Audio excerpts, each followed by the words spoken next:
You are watching the New American Media.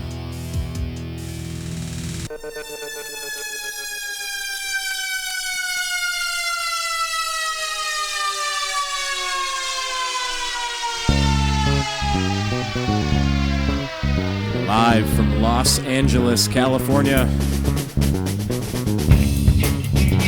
Hello, everybody. Welcome to thenewamericanmedia.com. Welcome to our The Unhappy Hour sports show. And specifically, welcome to Strictly Browns. It's a place where we get together and talk about the strict misery that Browns fans have to absorb. We try to keep it all Cleveland Browns all the time, and maybe we occasionally go into overtime and talk about, I don't know, maybe the Indians, maybe the Cavs, maybe the Buckeyes, whatever the case may be. Thanks for joining us. Real quick, please check out our homepage, thenewamericanmedia.com. Go to youtube.com/thenewamericanmedia and subscribe to our channel. And follow us on Twitter at American_media_. I am pleased to report that the Cleveland Browns did not lose last week. Thank God.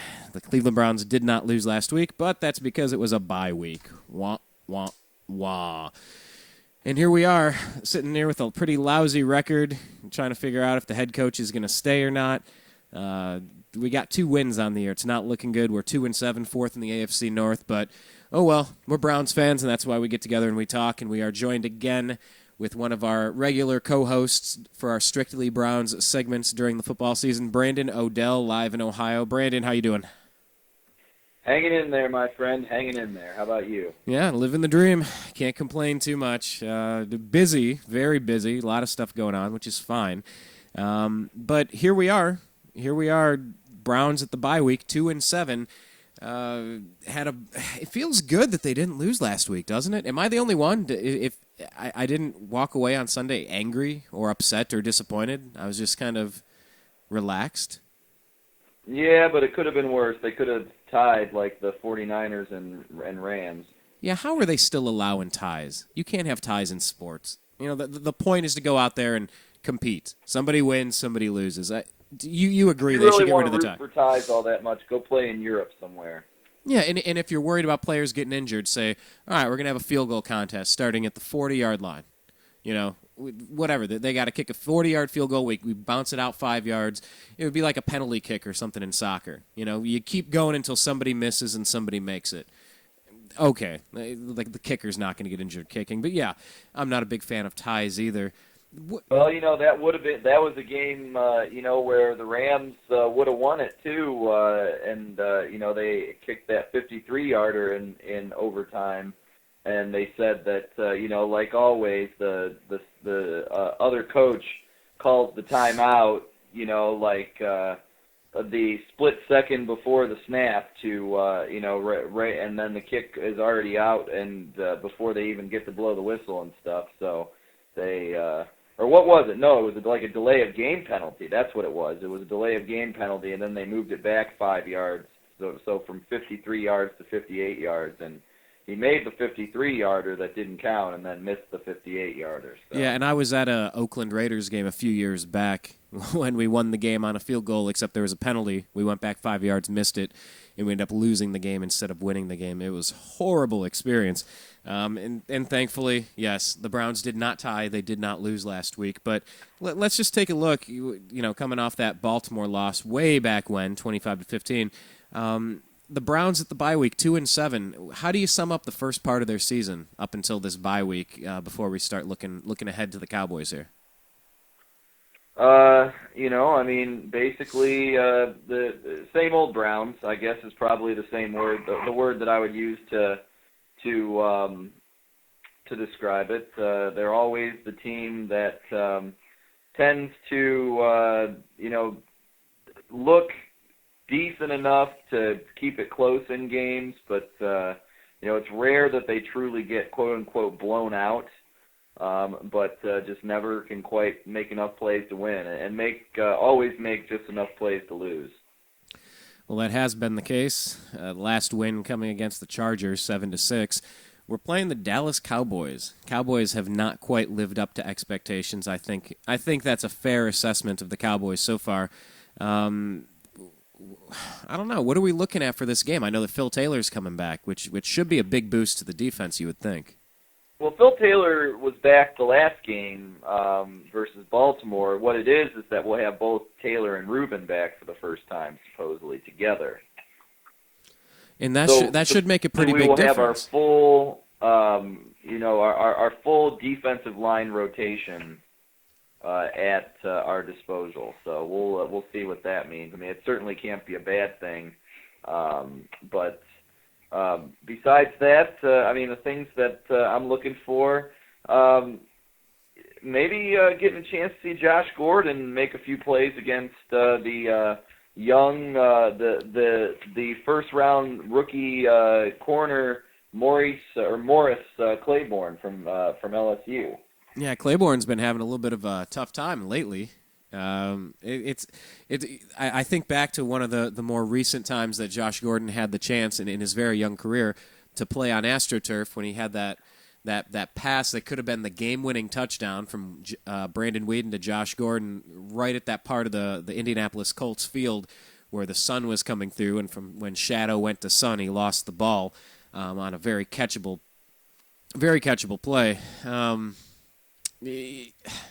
You think that he might have a strong game because of the turf, getting out of some of that wet, snowy, cold weather? Just you think that it's going to speed up the game a little bit, and Weeden might exploit that? Is that what you're getting at there?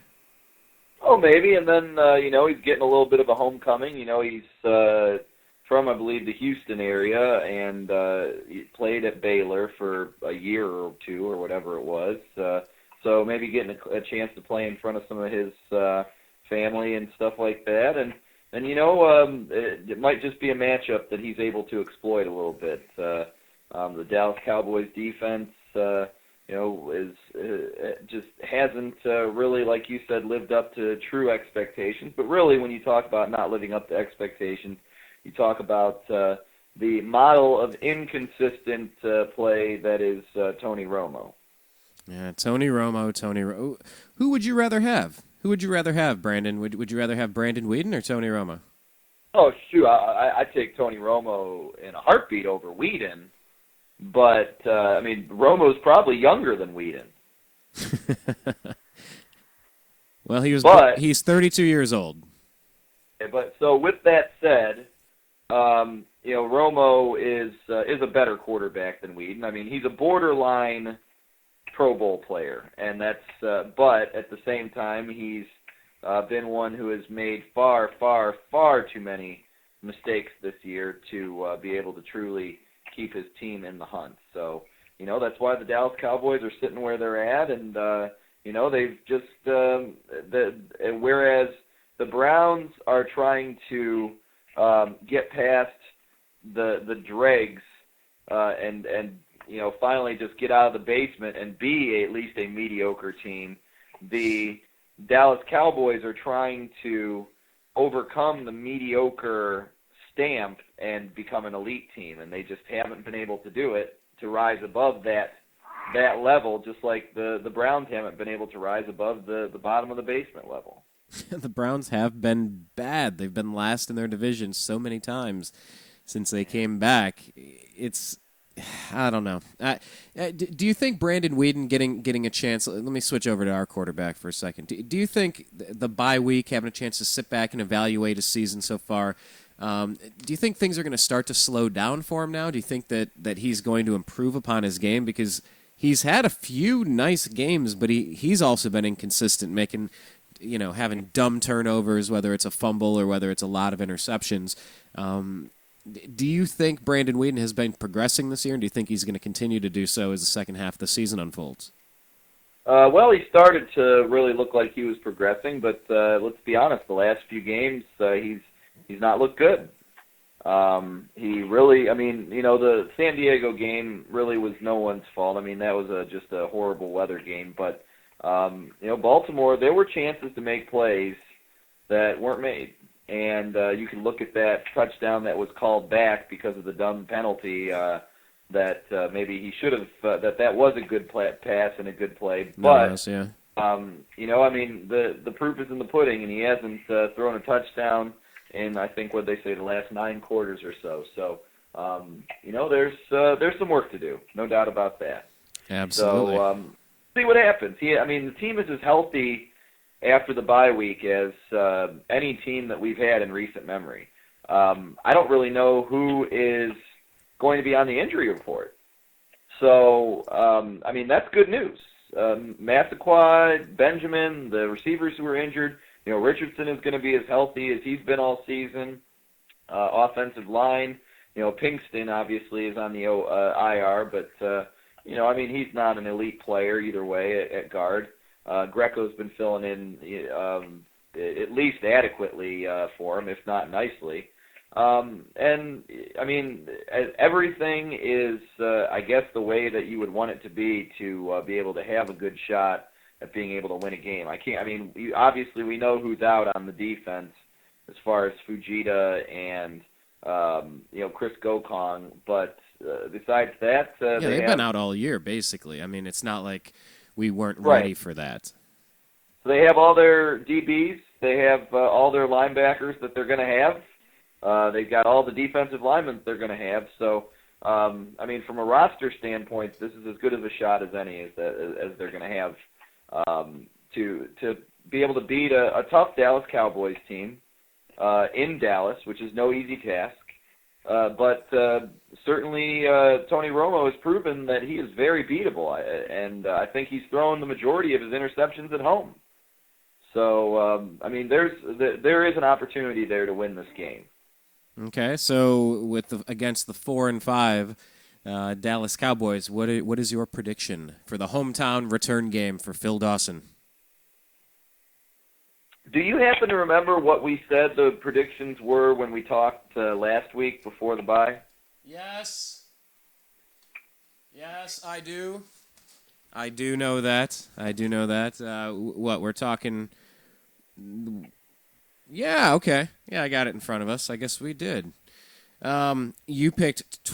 Do you remember what you picked? I think I picked Dallas, 23-17, something like that. 21-17. I picked the Browns 33-27. Another 11 field goal performance by Phil Dawson. Are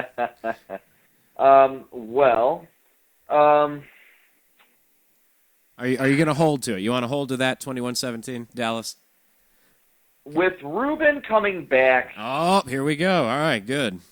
Hey, why don't we switch it over and say I still don't think it's going to be all touchdowns. So why don't we say Browns 17-13. Defensive battle. Yeah, I'm going to pick an offensive showdown. 33-27 I'll stick with. You're going with the crazy threes. I'll say one defensive touchdown by the Browns this week. How about we'll say that Big Ataba picks one off and runs it back for a touchdown. Rumbling, bumbling, stumbling. You know it. Yeah, you absolutely know it. I'd be all right with that. Let's move over to overtime then, because having so much time from the last game. It's bye week. You're getting ready. Yeah, there's not much to talk about, and the team stinks, so there's not much to talk about there either. Well, what do you think's going to happen with Ohio State? Let's talk about them for a second, shall we? What do you mean? Like this weekend? Yes, and your phone got garbled if you're holding it differently. How's that? Is that better? Not as such. Hold on. We'll get this going, because overtime is some of the best conversation we have here. All right, you back? Is this better? Yeah, I can actually hear you now. Well, I'm moving from one room to the other. We have I'm going to try to top off my young lassie's bottle here, and that way she'll have a nice full belly for bed. Once again, the life of a young father, that's for sure. But as far as what to think of the Ohio State game, I was thinking about this the other day, I was thinking about it a little bit today, and I was just thinking about the fact that, man, oh man, does it just kind of, get my goat a little bit to think about the fact that this team is 10-0, and in a lot of ways, we could really care less because of the fact that we know that there's no bowl game at the end of the tunnel. I wouldn't say that I don't care. I couldn't care that I could. That's the wrong word. I've been watching every game that I can and enjoying every game that I can, and looking forward to watching them play Wisconsin this weekend. However, with that said, I have no spark right now. I have no real. I'm not feeling just that big surge of excitement that we should be feeling. If this was, think about if this was different, where this is Urban Meyer's first year, the team is 10-0, and they are in the hunt for the BCS national title right now. Think about how much difference you would be feeling right now about this upcoming weekend than you do right now.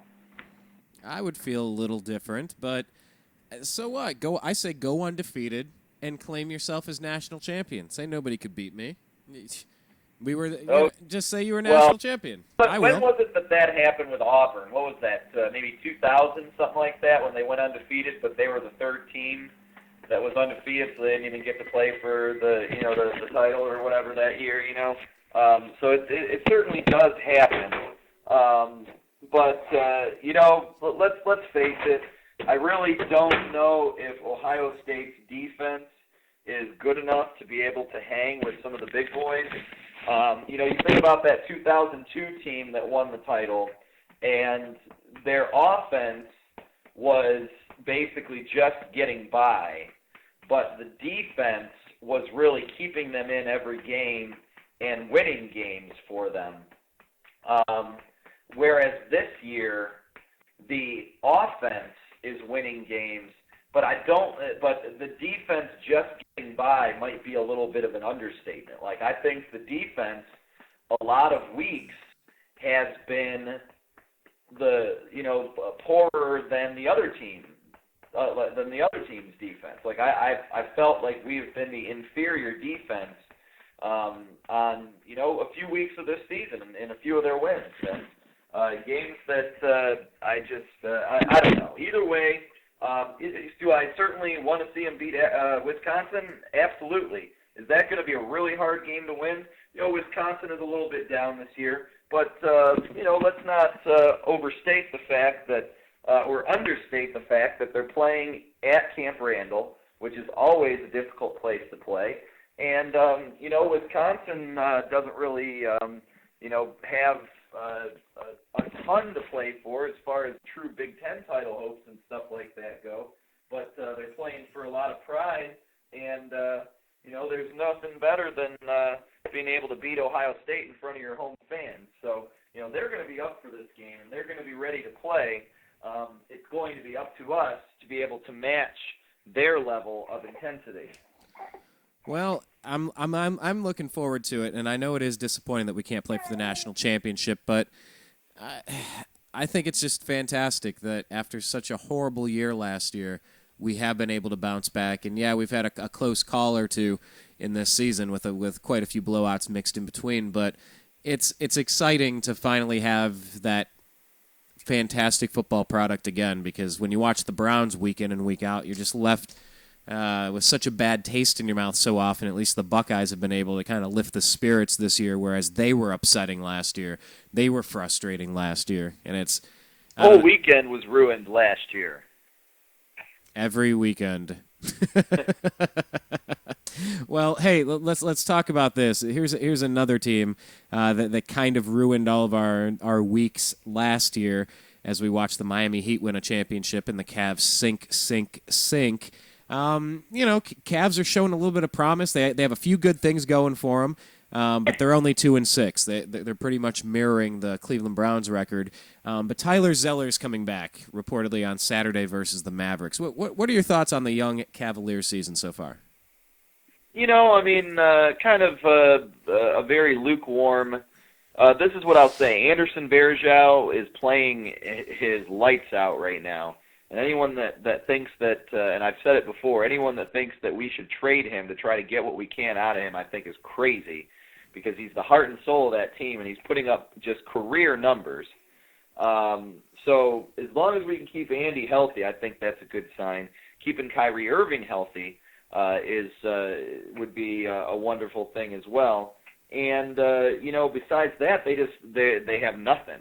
Dion Waiters has looked promising in spots, but he's going to be a little bit of a project, just like most rookies in the NBA. I mean, the NBA, any of the main sports. Every once in a while you got a player that really comes out and performs as a rookie. But for the most part, they're going to have their moments, and then they're going to have their struggles. I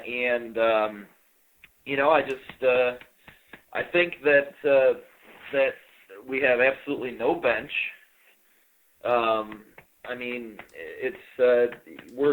It's going to be some tough sledding for the Cavs this year. And until we can be able to somehow seem like a relatively marketable place for free agents to come again, it's going to continue to be tough sledding. And Daniel Gibson, I was going to say Dan Snyder, Dan Gilbert, is one who I believe will pay if he sees that the team is going in the right direction and stuff like that. But I don't know if this is going to be the year yet. It might not be the year, but with the changes with the collective bargaining agreement, that the finances of the NBA, it's going to start changing, and it's at some point soon you're going to see teams start to do a salary dump. Whether it's this year before the All-Star break or whether it's next year, you're going to start to see teams really try to develop a game plan to deal with the new normal. And I think Dan Gilbert is, in the long run, going to be a buyer of adding talent as opposed to dumping payroll, like certain teams usually do. Look at the Florida Marlins for a baseball example. But, Anderson Varejao has looked incredible this year. Do you think he's an all-star player? Do you think he's earned that so far? Obviously, we're only a few weeks in, but, could you imagine a scenario where Andy would make the all-star team? His numbers are all-star worthy. The issue, however, is the fact that, his position, center, power forward, I guess Dwight Howard isn't in the East anymore, so that's going to take that away from him. The other best players at that position really are all in the West. So, I guess theoretically there could be a spot for him. Especially if he's continuing to put up these kind of numbers. But the thing about the All-Star game is it's all about fan voting. And, Anderson Varejao has always been an underrated player, and a player who is well known in basketball circles, but not one who is going to be receiving a large portion of the national fan vote. Well, you look at his stats over the years since 2004. It's growing. Just a few quick numbers here. 4.9. These are points per game. 4.9, 4.6, 6.8, 6.7, 8.6, 8.6, 9.1, 10.8, and then this year 15.9. He's at about 16 points a game, and his rebounds have gone from 4, 4, 6, 8, 7, 7, 9, 11. He's almost at 14 with 13.7. So, he's been having a killer first half of the year. Dion Waiters is looking, like a young player that needs to figure it out. But against the Clippers in my backyard, I got to watch him. The guy was cold-blooded, hitting some really tough, high-arching three-point, looking really good, looking like an intense player. And Kyrie's just looking like Kyrie. As LeBron said, we're just getting spoiled. But, we know what we're going to get out of Kyrie. But, do you think there's any truth to that the Cavs are going to be buyers instead of sellers whenever the right opportunities present themselves? Or do you think they're trying to have another lousy year to get another lottery pick before they try to make that jump? Honestly, I don't think that they're necessarily buyers or sellers. I just think that they are what they are. They don't really have any significant pieces that they would want to unload because of salary cap. Anton Jameson was the last one of those. I guess Anderson Varejao would be the only attractive player, and certainly would be a very attractive player to sell. But I don't know what you end up getting for him or what you ask for him and stuff. So I think we would probably just be a team that would kind of just be standing put. And I'm all right with that. Tristan Thompson hasn't really shown me enough. I want to see more out of that kid. I really hope. No, not seen much from him so far. No. Definitely still a project. So. And Tyler Zeller looked pretty good when he was in there the first couple games, and then just getting his cheekbones shattered with a strong elbow. But I mean, he was looking like a solid player. I don't know who I'd necessarily compare him to yet, but he looked like a nice piece of the puzzle. Hey, he certainly looks like an NBA player. And, on this team, you have a few guys that don't even necessarily consistently look like that. So if you want to be looking like a solid NBA player, we'll find a spot for you. And you know what? Most teams will. So, all in all, this is a low expectations year. And let's face it, I mean, the team is still – or the fans are still kind of in mourning from the whole decision thing. Things are starting to kind of finally even out a little bit. But, the true excitement for Cavs basketball just, it's going to take a long time for that to really come back. Well, let me ask, were you surprised that Mike Brown was fired? Well, I think we talked about this last week. The numbers, I guess, don't lie. It's surprised that it happened so quickly, I guess, yes, but I guess they felt like they needed a change. And the other thing is we also don't know what's going on behind closed doors with the relationship between Mike Brown and Jerry Buss or whatever. So, who knows what was happening there. Well, let's see. We've covered the Buckeyes. We've covered the Cavs. Talked about former Cavs players, former Cavs coaches. What's left? Indians, Cleveland Crunch. Do we even have a WNBA team anymore? We can all sit around as I read my daughter a bedtime story. All right, let's hear a good one. Can you tell her one about what it means to be a Cleveland sports fan? It would certainly begin on a dark and stormy night. Would Joe Morgan narrate such a good night story?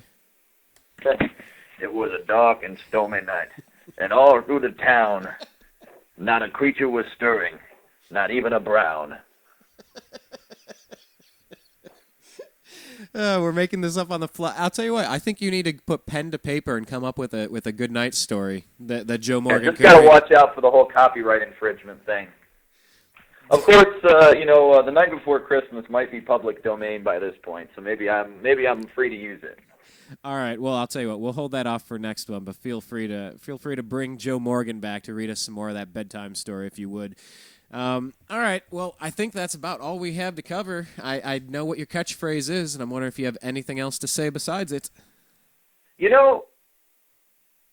I think they can win this week, so go Browns. Go Browns. All right, Brandon, thank you very much. They haven't had a road win, since last year at Indianapolis. So, yeah, go Browns. Go Browns, Brandon. Thanks for joining us again. Hey, and if I don't talk to you, happy Thanksgiving to you and yours. All right, buddy. Thanks a lot, man. All right. Bye-bye. That is Brandon Odell joining us again, talking Cleveland Browns. And then, of course, talking about all that other stuff, too. The Buckeyes, the Cavs, etc. Yeah.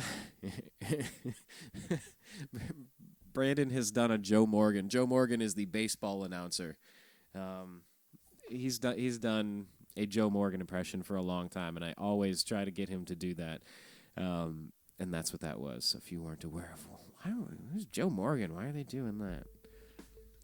Well, anyway, yeah, the Browns definitely have a winnable game. The Cowboys are not living up to expectations. They're under 500 at 4-5. They can win this game. I really think. I said by the bye week that this team is going to be tough when Phil Taylor and Rubin and Joe Hayden and Richardson and Whedon gets going. I think this team could really surprise some people. I think the Cleveland Browns are going to be a dangerous team moving forward for the rest of the year. Let's certainly hope they give us something to get excited about, because 2-7, I mean, that's 3 times as many losses and wins. That just doesn't cut it for me. That's not why I watch every Sunday. Not at all. Now, the Buckeyes, on the other hand, yeah, that's why I watch them. Urban Meyer has them playing fantastic. It was pretty lonely for a week. Yeah, the Buckeyes didn't play, the Browns didn't play. It was a boring week of football last week. But Urban Meyer has the Buckeyes playing well, and they'll be taking on Wisconsin, so go Buckeyes. That's about all I got for you today. It's just kind of getting back into the swing of things, back into the saddle. I don't know, however you want to phrase that, but I love talking sports. That's why we do this every week here on thenewamericanmedia.com. So I'm going to ask that you do us a quick favor on Twitter, and if you don't have one, start one. It takes 30 seconds. It's my new newspaper. That's how important it is. When I need to know what's going on with the Browns, Indians, Cavs, or Buckeyes, I do hashtag Browns. Hit enter, and everybody else is telling me what I need to know. Boom. I've been noticing a resurgence of people saying boom. I don't know why that is, and I just fell victim to it. Self-inflicted, though. But yeah, sign up on Twitter and follow us. We're at American_media_. Another cool thing that we have is our YouTube channel, youtube.com/thenewamericanmedia. I want you to check that out. I want you to join us there. Because, I don't know, we've passed 50,000 video views. We talk politics, spirituality, sports, finance, everything in between. Agree to disagree, the unhappy hour, it's all good. And we want to stay connected. Check out our homepage, thenewamericanmedia.com. I would tell you where you could follow Brandon, but he does not participate. So we might have to make him a fake account. Actually, that would be a lot of fun to make a fake account for Brandon. Okay, we'll have to talk about that. But yeah, please make sure you're following us, because we're just Indians, Cavs, Browns, and Buckeye fans. We don't need to agree on politics and finance and all that stuff, because we're very opinionated there too. But come on, it's just like if you can sit down and have a beer with a Steelers fan, you can have a beer with a Democrat. You know, so be it. You know, we need to force ourselves to have these conversations. That's the way that this whole situation is going to get better in this country, is if we talk, we agree to disagree. And I'm not going to stop rooting for my Browns. I actually went to Trader Joe's in Culver City, right over here in Los Angeles, California, and I had my Cleveland Browns shirt on. And he said, yeah, I've met a bunch of Browns fans, and you guys are definitely not ashamed to advertise that you're Browns fans. I said, hey, man, it is what it is. I was born with this disease. I'm not going to run away from it and pretend I don't have it. It is what it is. Go Browns. So for Brandon Odell, I am Brian Engelman here on the TNAM Radio Network on Strictly Browns, a subdivision of the Unhappy Hour here on thenewamericanmedia.com. We do this show this is a pre-recorded one, but we usually do it every Friday, 3:30 p.m. Pacific time. Thanks for joining us here at the New American Media. We love each and every one of you. One of these days, the Browns are going to win the Super Bowl. Mark my words. One of these days. Take care. You are listening to the New American Media.